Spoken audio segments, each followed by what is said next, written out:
Thank you very much, Pauline, for that introduction. And my talk today isn't going to focus so much on the academics or the professional side of this, but on a very personal level. So I'd like to start with a very personal introduction to myself. Now, I happen to be quite intolerant to vulnerability, and I think if anybody's encountered the work of Brené Brown, that was one of the most incredible experiences for me, because seeing her speak about vulnerability, she's a shame researcher for those of you who don't know, and she encourages people to lean into vulnerability. But seeing her, somebody who comes from that, from a professional perspective, talk about how much she didn't want to do it made me feel much better about it. And I learned about my own intolerance about 3 years ago. I had a coach, and she pointed out to me that the gap between what I was experiencing and what I wanted to be experiencing was my real unwillingness to be vulnerable. So doing this for me is incredibly vulnerable, and I invite you all to come on this journey with me. Now, the starting point for this talk was actually the title of a book by a writer called Audre Lorde, and it's titled "Your Silence Will Not Protect You." At the time, this is 2020, I was thinking about silence quite profoundly. I had become very unwell. I ended up in hospital. I had mild encephalitis, so that's mild brain inflammation. So I could think and I could speak, but my speech was quite slurred. My thinking was kind of shaky. And I don't know if anybody's ever encountered something like that, where you genuinely have like a physical incapacity to speak. Unfortunately for me, last year I also had a concussion, and the doctors told me it could be 6 months, 12 months to a year. 6 months, 12 months, or beyond a year before I could really function, from a cognitive perspective. But sort of during that 2-year span, I ended up retiring into silence because I needed to heal. And what it afforded me was this incredible opportunity to kind of sit with myself and do a lot of deep personal introspection. I think for the first time in my life, I asked myself some very challenging questions about who I was, who I wanted to be, and what I was willing to do to get there.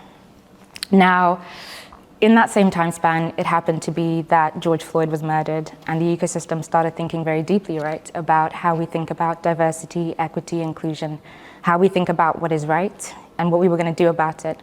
And there were all these efforts, to try to create some corrections towards that.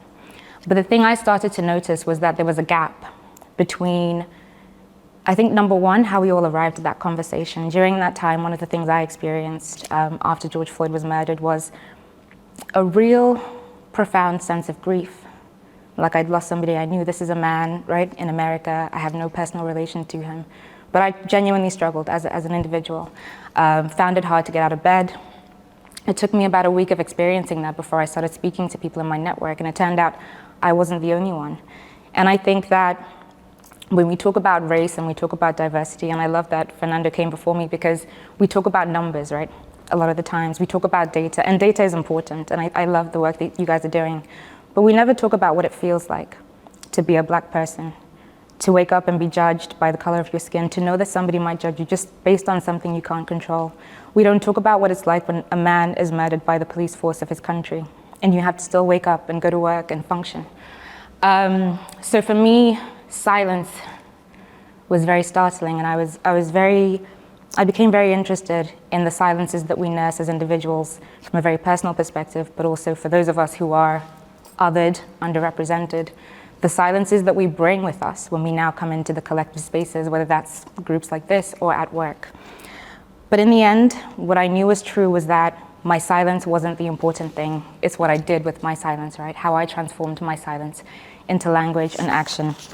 And there's a quote from Audre Lorde that I love. She says, "I have come to believe over and over again that what is important to me must be spoken, made verbal, and shared, even at the risk of having it bruised or misunderstood, that the speaking profits me beyond any other effect." And I love that, and I think for me in my personal life, it compelled me to start to have this conversation and to kind of encourage this kind of conversation, to enter this into the conversation around the work that we do. And I think, I don't know what everybody in here does, but I imagine that everybody here is doing their bit, right, to create some kind of positive impact or, an increase in equity and inclusion. But I think what's so important is, as we arrive in that, to create space for some of the reasons why some of us might not be able to relate to that in the same way, to create space for the fact that some of us arrive coming from a very, very different place. And I think ultimately, the thing that led me to the title of this talk is this quote from the writer and journalist Anand Giridharadas. And he says, "We are not who we think we are." That is always a hard thing to hear, but it's also a creative thing to hear, because what I'm not saying is, you've got to live up to my values. What I'm saying is, we've got to live up to our values.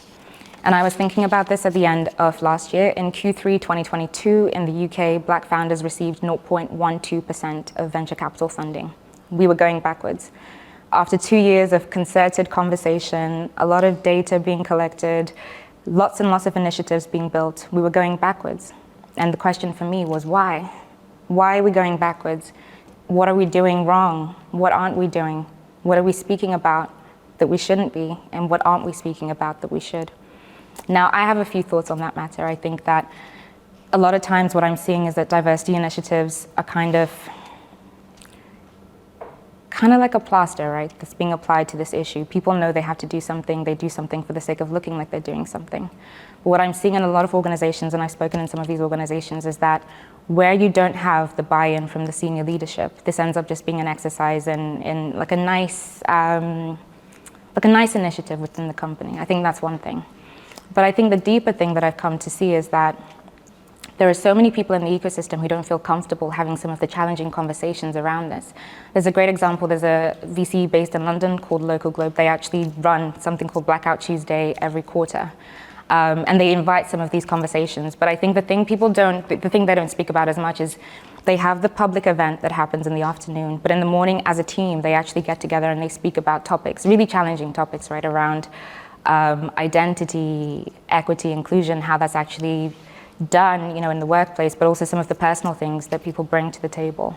And I think those conversations are challenging. I've had founders, white male founders come to me and say, "Hey, Rumbi, I need you to speak about this because I can't speak about this because I'm not woman, I'm not Black. How do I talk about this?"